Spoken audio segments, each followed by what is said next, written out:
Hi students, today we can learn about program control flow. Control flow or flow of control means the order of execution of statements when a program is running. There are three types of control flow in Python: sequential, selection, iterative or looping.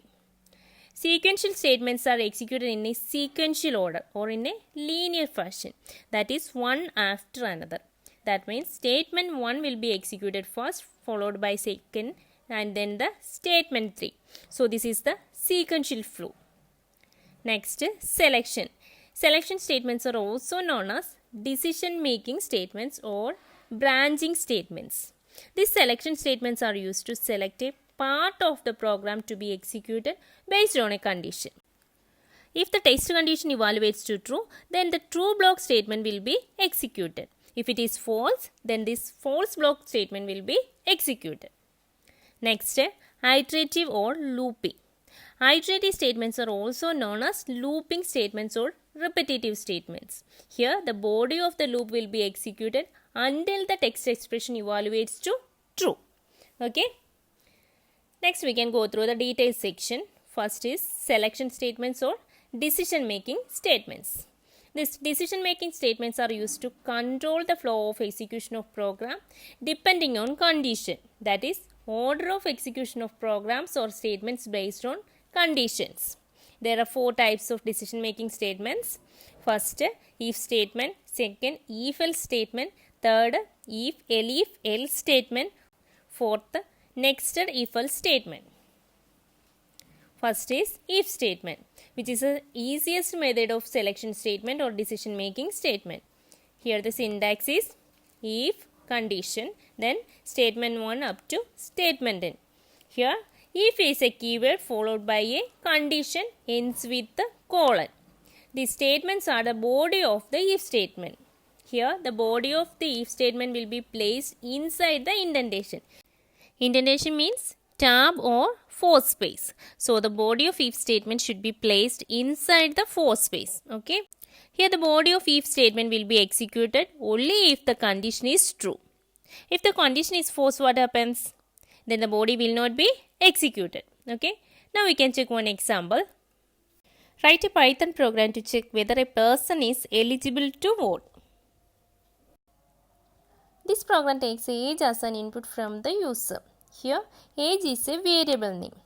As we know that a person is eligible to vote when the age is more than 18 years. So, here we can write the condition as if age greater than equal to 18 colon, then press the enter key.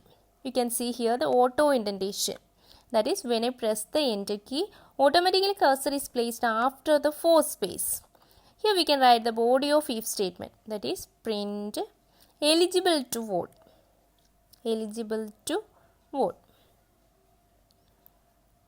Eligible to vote.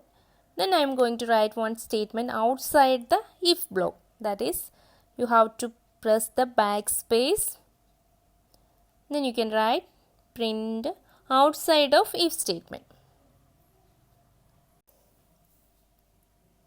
If age is greater than equal to 18, then the body of if statement will be executed. That is, it will print eligible to vote and this outside statement also. Okay. Suppose if age is less than 18, then the body of if statement will be ignored and only print this outside statement.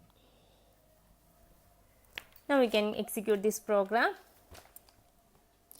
Suppose our age is 25, then it will print eligible to vote and this outside of if block. Okay. Suppose our age is 12. Here the condition is false. So the control skips the if body and print only the outside statement. That is outside of if block.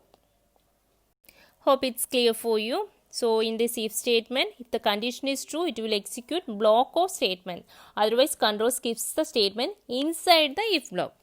But if you want to do something else, if the condition is false, then we can use this if else statement. Here the syntax is if condition statements, then else statements. Here if and else are the keywords. You have to put the colon after the if condition and else keyword.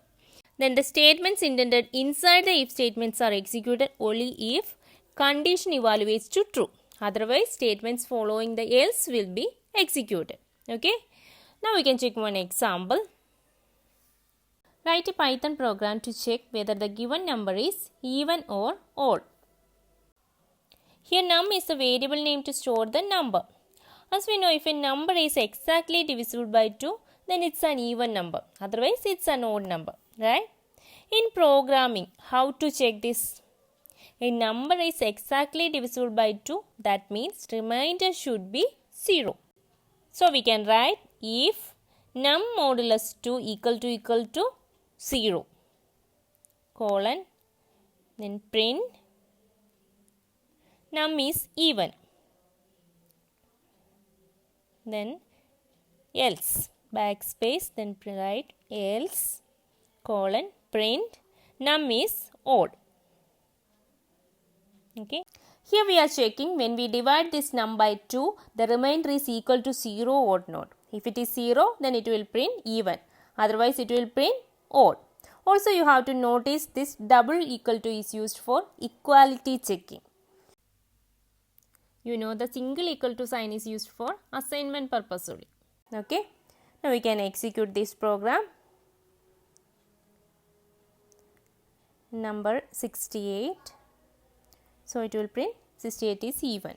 Now we can give one odd number 55. It will print 55 is odd.